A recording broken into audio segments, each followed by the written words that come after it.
The way you do it more than anything is when you create a product, don't just create a product because you feel like you have to create a product. Create a product that you truly believe in, something that you think is truly unique in its own right. Welcome to the Influencer Income Show, the only show on social media that teaches you to become an influencer by hearing from those that are at the top of the game.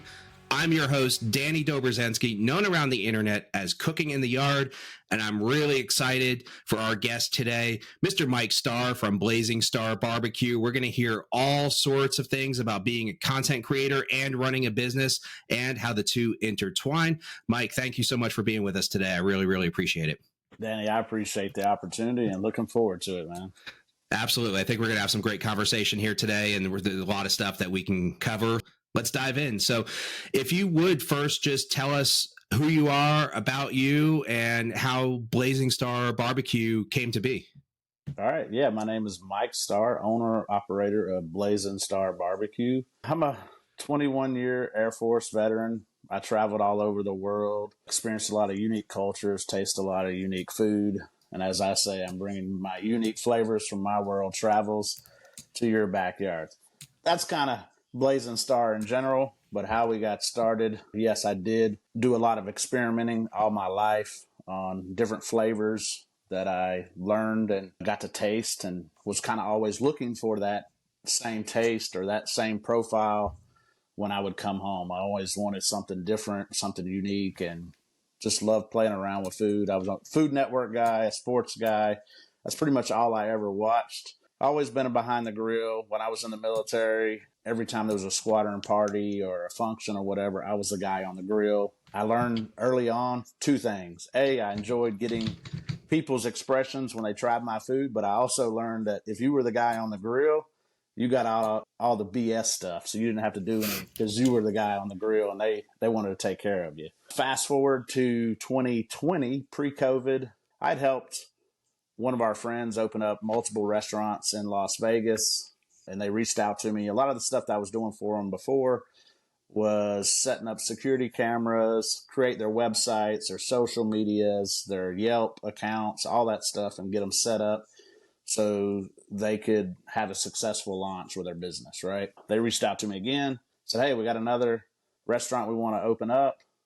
All the previous ones were more Filipino, Vietnamese, Asian fusion type stuff. And this one was an actual barbecue restaurant. And I was like, whoa, what's going on here? Anyways, they were like, yeah, we need your help in those categories too. So not just the normal stuff. We need your help on the barbecue side of the house. They had a new commercial smoker. They were trying to figure out how to hold meats, all kinds of stuff like that. So they knew I had experience with that type of stuff. So I helped them with that. And then they were like, hey, don't you make your own barbecue sauce and seasonings and stuff like that? I'm like, yeah, it's stuff I play around with. They're like, well, we'd like to try one of your sauces. So I brought in what I call my original barbecue sauce. I brought it in. They were like, wow, this is good. We'd like to use it in our restaurant. We don't have a per se sauce. You know, we would have to create one or just go buy some Sweet Baby Ray's or something like that. So I started making barbecue sauce for them. And then meanwhile, we got up to 5 gallons and then 20 gallons a week. Things were going good. And then boom, COVID hit, really hurt them and put them in a bad situation. So they're starting to cut costs. I was still trying to help them. I had already created a Blazing Star Barbecue social media pages, but I just did that more to promote their business. So I created their restaurant social medias and I created mine, but I did it to promote theirs. It wasn't to promote my products. And then when that happened during COVID, I turned to saying, hey, maybe I got something here. Let me start promoting barbecue sauce and see where it goes. And, and now we're here. And the rest is history, right? Right. When that COVID time hit, and a lot of our guests on the show have been in a similar situation where it was, 2020, 2021, people didn't have a whole lot of things to do. They were looking for things to keep them busy. You set up a camera in the kitchen, you record yourself. How did that take shape for Blazing Star Barbecue? Was that a launching point where people are stuck at home watching social media, or did it go the other way? for the most part, as we all know, everybody was stuck at home, right? And so, which meant people were stuck to social media trying to figure out. First, it might have been for news and, just try to figure out what's going on. Next thing you know, we're getting stuck on food or whatever it is on social media. So it took me a while to figure that out. I was mostly promoting on Instagram when I first started. That was my platform of choice. I created every platform. I've had multiple businesses over the last 14 years. So as a part of my process, I create the social media pages for that business, all of them. So you kind of take those names and you have them. But I did not promote on those other platforms. It was mostly Instagram, just because that seemed to be the platform at that time frame in early 2020. That time frame, it was more pictures and stuff like that. It wasn't until, I think we all might remember that video with the guy on the skateboard with the ocean spray with the Journey song, right? Yeah. It blew up right on TikTok, that video. That was late 2020. And anyways, that video caught my eye because the news that reported on it and stuff like that was that Ocean Spray had sold more in 2 months of that video coming out than they had sold in 2 years. And Ocean Spray is a big company. Yeah, right? That bar is high to start with. Yeah. Right. So it's not like they're a small brand like myself. They were already a big brand. So that caught my eyes and it got me on to TikTok to check it out. Me being my background in the military, I was suspect about TikTok. I created the account, but I didn't get on TikTok, right? When I heard it and saw that, I was like, I got to take a little further delve into this and look at it. And then I saw other creators on there and I kind of saw what was going on. I saw Danos. I was like, who the heck is Danos? I have no clue who that is. Never heard of him before. Then I started doing research on Danos and I was like, he was the number one search seasoning in 2020. Wow. And I was like, okay. I'm checking out his content. This is nothing against Dano because he's my guy, a good friend of mine. I was like, man, if this dude can do it, I can do it, And so I just started trying to make recipe videos to, promote my brand from that say. When you look back at that time in 2020 and you're seeing other seasoning companies kind of blowing up and sauce companies blowing up, did you think that would be the way forward for you to do your main advertising at that point? Well, I will say this. I knew at that time frame that because with a business like mine, I had no way of traveling and doing anything because it was COVID, right? Everything was kind of locked down. And even just traveling was like leery, right? So the best way, I knew social media, I needed to try to utilize that to help grow my brand. Never had a clue where it would go, right? I mean, I still think back to celebrating on Instagram getting 300 followers, right? Right. So think that it would lead to this. I would have never imagined it, but I did know that I needed to try to figure it out to try to make it work, right? And so then that's when I really just started networking with a lot of other influencers. I was engaging with different content creators that are out there, people that I like their content. I would engage with them, which then would help me have sidebar conversations with them and, help me learn and try to figure out paths, and then also help me, maybe get them to try my products and go from there. Yeah. Absolutely. And, we talk about 2020. If we fast forward now for almost 5 years down the road, you are a road warrior. I've seen your schedule. I know you're at events all over the country, promoting, cooking, networking, like you said. What percentage of social media would you say is your advertising stream at this point versus the, in-person, face-to-face meetings with buyers and so forth? Social media is still probably the vast majority of it. It helps drive, whether it be from my content or the people's content that are making content, using my products. It's a huge amount. The traveling that I'm doing now is more to do it in person so people can make that final connection with me, so to speak. Because they see me online, they see the recipes, they see people using my products, right? But is it hype? People probably think that, because people are using my products left and right, that I'm paying people to use my products, which that's not the case. I don't pay people to use my products, and I'm thankful and grateful that I have a lot of great people like yourself and other content creators that use my products. And I think that goes back to building those connections and building those relationships. Yeah. But people that are looking at the videos and the content don't know that. They don't know those backstories. They just see people using my products, right? And they go, oh, is it paid for or whatever? So now I've got to kind of close the deal. I've got to go travel around the country, do cooking demos, do cooking classes, do sampling, so I can show people that the product is for real. Just a quick break in the show to say thank you very much for watching this week's episode of the Influencer Income Show.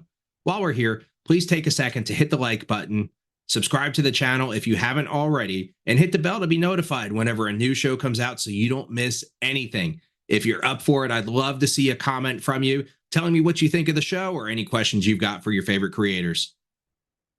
All done?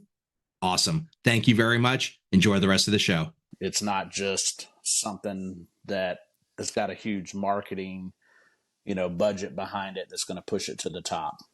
Right. Yeah. And you've got a very unique perspective on the business, like I mentioned earlier, because you're wearing multiple hats, right? You are yourself an influencer with the content that you're creating, and you get tons of views on your videos, but kudos to you for doing it at scale as well. And one of the things that I've always admired about your business is that you create those connections with your content creators, and it's almost like that family atmosphere, right? To your point of not paying people for creating content for you, I haven't seen many brands where people go out of their way to make a video just based off of certain products like they do for yours. So what you've done for that is just fantastic. And my question for you here is, if there happens to be another whatever company, it doesn't matter. It could be seasonings. It could be a hotel that wants to attract influencers. It doesn't really matter. Across the board, the concepts are the same.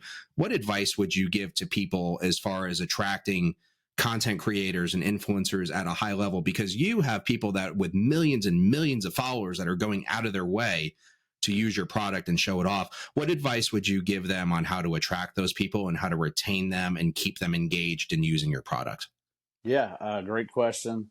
And I've actually, this is something that I discuss a lot with people when they reach out to me and talk to me about it. This is more about not just building a business. I mean, you're building relationships with these people. Some of these people, they're lifetime friends now, right? And it's because we both find that inner, the connections between the people. This is just a journey for me. It is a business, and it's turned into something. I'm fortunate that it's turned into something that I'm now trying to build that hopefully will take care of my family and move forward. I quit my full-time job to do this, but I see a lot of companies out there, they'll just send products out to people. Hey, can I send you products, right?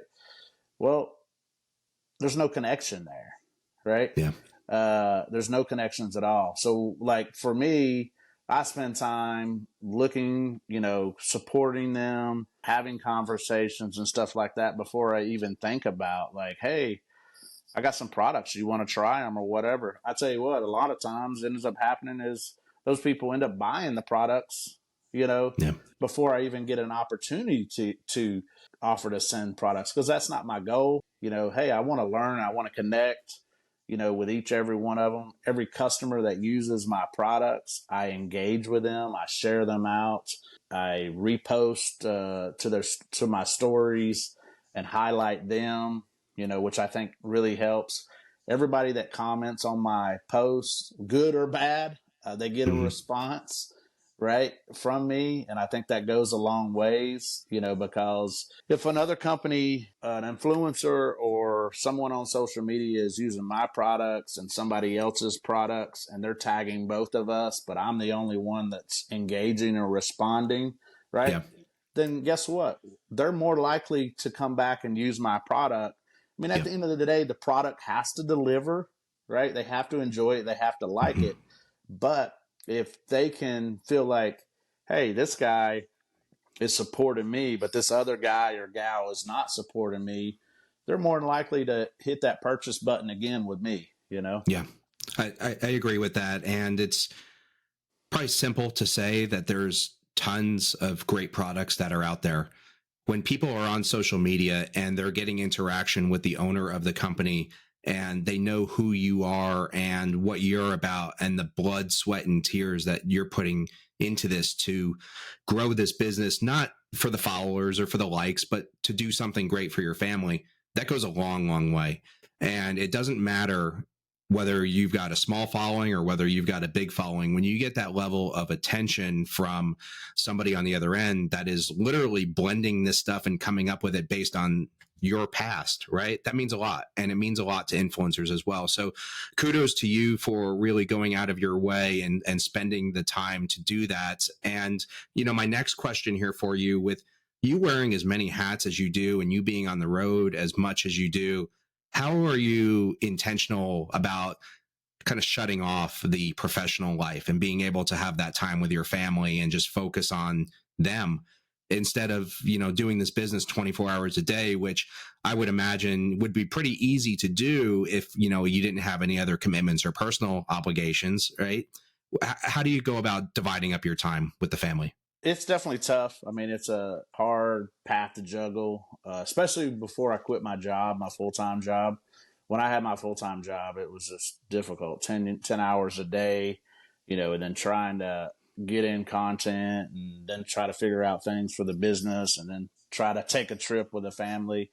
Of course, you know, I try to get my family involved in cooking ideas and stuff like that. And now that I've quit my job and have gone full-time, it's like, I have more time for my family and we're able to do more stuff. You know, now that I'm home, you know, I can take my youngest daughter to school. I can pick her up from school. I can plan my activities in between those time frames. Like you know, I get up early. I'm because of my military background and everything else.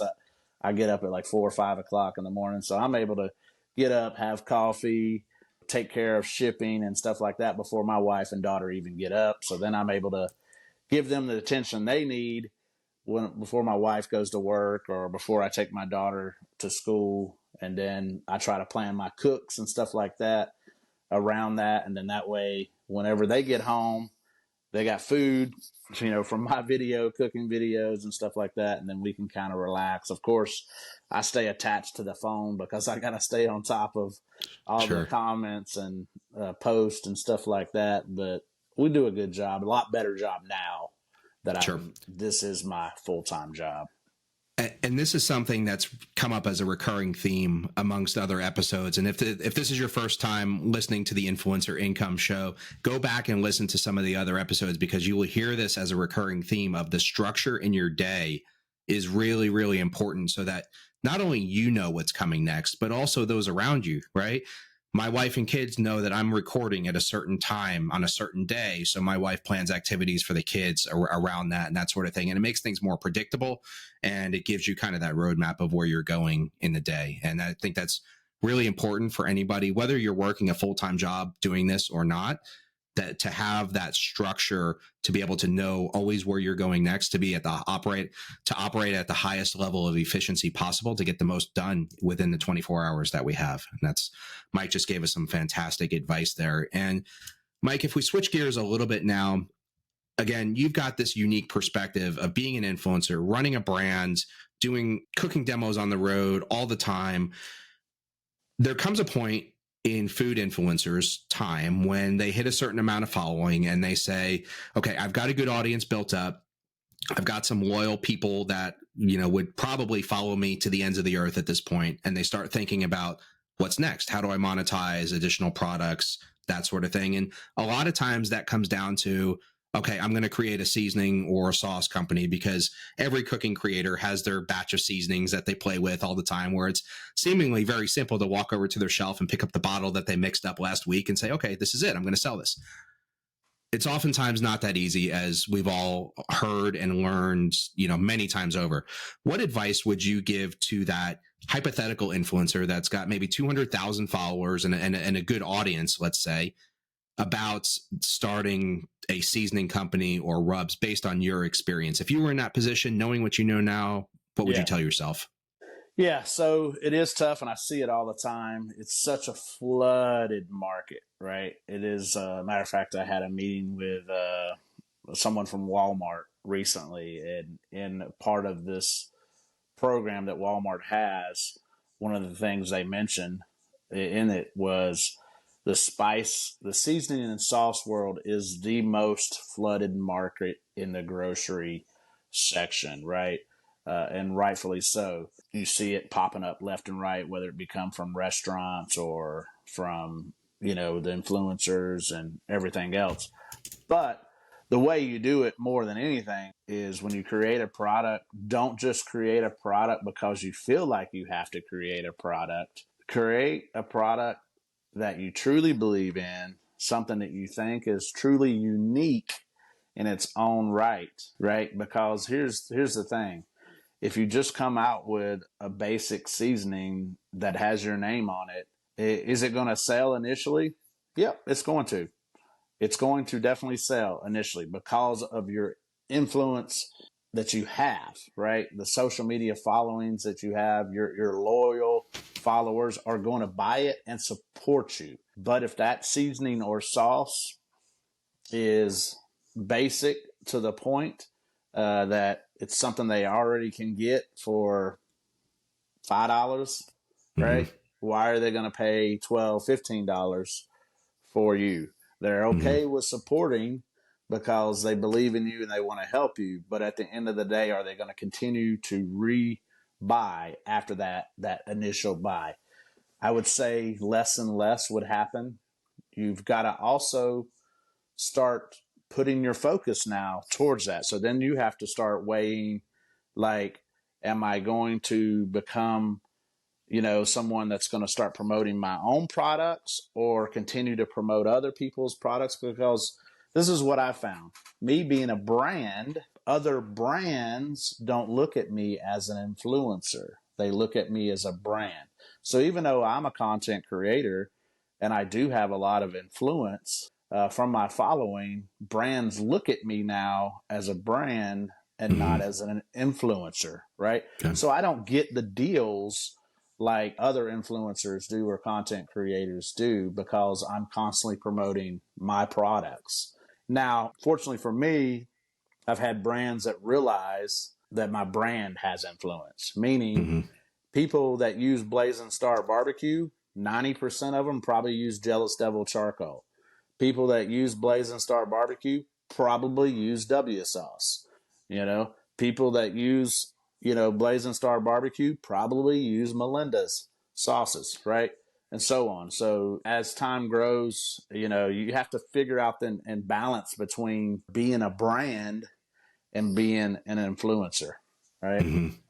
It's great advice. And another one of the recurring themes that we've heard time after time, not necessarily about being a brand or having your own product, but just being an influencer in general, is there has to be that level of passion that goes into it to mentally survive the ups and the downs of the algorithm and the platform. And, you make a video that you're just sure is going to have 1 million or 2 million views, and there's going to be contracts and things showing up in your inbox just off of it. And then that video gets 5,000 views, and that happens weeks on end or months on end. You've got to be strong with that, mentally strong. And one of the ways that you do that is by being passionate about what you're doing and not trying to shoehorn yourself into a niche that's not natural to you, but just because you might see an opportunity there. People get burnt out on that, and it happens all the time. That's why there's probably millions of abandoned Instagram accounts and et cetera at this point, is just because people have given up on it. And I'm hearing a lot of the same things from you about the products as well. If it's not something that means a lot to you, when those sales start to dip, it's going to take a toll on you, and you're probably going to be looking for a way to bow out of it if you're not super passionate about what you're doing and have that reason why. So absolutely. 100%. Thank you. Absolutely fantastic advice coming from Mike here around building that brand, but also building yourself around it. When you see Mike's content, you can go to influencerincomeshow.com. All of Mike's links and everything will be there. You'll be able to watch his videos straight from there. It's Mike cooking. When he's doing it himself, it's all about the way that he prepares it and using his products and showing them in a way that makes sense to bring out the best flavors, etc., to highlight why people should buy this product. And it's got to be hard, Mike. I'm going to ask you this. It's got to be hard to just focus on your stuff solely at times. I'm sure there's got to be times when you would love to promote something else or do a video solely for Melinda's, let's say, who offers a fantastic product because the recipe might fit a little better, but you got to keep the wheel turning, right? You got to keep the machine running. Is that tough at times for you to solely focus on Blazing Star, or is it more so that like you're so deep into this that you don't even care about trying to promote other things? Yeah, so I had a cooking demo in Memphis, and I kind of talked about this. This is what I do. I try to use products that help make my products better, the end result, Okay. right? So meaning the better, and it's no different than I use this mindset when I surround myself around people. I surround myself around people that I think that are going to help build me up and help make me a better person. Same thing with brands. I try to align myself with other brands that are going to help enhance my products. So I use that concept and I focus more on that than whether it's going to give me a brand deal and give me money or whatever. I would rather align myself on a business aspect to build my brand than taking the money. So I'll take working with a brand for no money that's going to help boost my business versus, working for a brand just to get a paycheck or a free grill or whatever it may be. Yeah. I want to believe in it, right? I want to believe in that product and I want to enjoy that product. Just like when people use my products, when I'm selecting people to work with me, I want people that enjoy my product, right? Because I want that to come through when they're making that video and using my products, right? I want it to be more authentic than anything. And that authenticity is something that really is hard to beat in social media. We see it all the time where an influencer will take a deal that is sometimes out of their niche or isn't a great fit. The brand is asking them to do something that they don't normally do. And very rarely does that end up in a good deal. Very rarely, because there's no passion from the content creator. Those videos aren't going to do well. They're oftentimes scripted from the brand, allowing people, and this is yourself as well, allowing people to do something that they're passionate about, showing off the product and just kind of trusting them to do it their way is paramount in this game. And you've done it very, very well. So with all that said, Mike, we've covered a lot in this 30 or so minutes that we've talked here. We've talked about your background. We've talked about competing in an absolutely flooded, very tough market, what it was like to get started, and the discipline that goes into running this business and being an influencer and balancing the home and family time all at the same time. Is there anything else that you have going on in your world right now that you would like to promote or talk about or show off? Yeah, I mean, it's been a lot of hard work, getting to this point. And, the biggest thing is we're getting into bigger retail now, which has been really cool, to see. We're in select Bass Pro, Cabela's, Shields, even Home Depot. We've got into a grocery store chain down in Texas, United Supermarkets. We just got into another big hardware company that's kind of up and coming and growing across the country called Rural King. Really excited about that, especially because that company just opened up one or just carried my products back in a town that I went to high school in Virginia. And then now they're doing another store in a town, Conover, North Carolina, where I went to elementary school. So to be able to see my That's products, going into these stores, it's a lot of work. And it's one thing to get in there, but you got to stay in there. So I need the support. If y'all can go out to those stores, you see my products, that you see the brand Blazing Star, give it a try, check it out, see what you think. I believe flavors are subjective, so I'm never that guy that's going to go out there and say my products are the best. Or I believe that we all have our own flavors, and it's subjective. So give it a try. It might be something that you like. And if it's not, that's cool. It's all good. That's why there's so many options on the shelf, and I like that. So just give it a try. And from somebody firsthand that's used, I think, your entire product line at this point, the flavors are second to none. I'm going to say I love them. Again, to your point, flavors are different to everybody. Me personally, I use them for when I cook barbecue, but I also use them for my home cooking as well. It's not just a barbecue line, I think, is what's really important to get across here, is that the seasonings will add a different level and complexity to your food that you haven't had before, and it'll get out of, your normal family dinner rut or whatever. So all that to say, kudos to you, Mike, for building this business that you're super passionate about. You're one of the hardest workers in the business. And that was one of the reasons why I'm so excited to have you on this episode, so that other influencers and creators, hopefully there's some brands that are listening that can take some advice from some of the things that you've done better than anybody else out there. And especially the bigger brands, the relationship matters more than anything else. You put out a good product, you build a relationship with the right people, and they will absolutely run through a wall for you. Thank you again for being on the show, Mike. Really appreciate you being here with us today and offering all the nuggets of advice that you have. Looking forward to seeing you in the future. For those of you listening, check out influencerincomeshow.com. You'll find all of Mike's information around his links, so you can get social media. You'll be able to buy the product right from the page, and check us out on YouTube. You'll be able to see the full video stream of the interview. Influencerincomeshow.com, blazingstarbbbq.com. Thank you, everybody. Have a great day. Thank you for tuning into this week's episode of the Influencer Income Show. Head on over to influencerincomeshow.com, where you'll find all the video streams of the interviews that we've done on the YouTube channel right on the website. Also, get the audio podcast on all major streaming platforms. Be sure to like, follow, and subscribe on all the platforms you watch and listen on. It really helps the show, and I would really appreciate it. See you next week.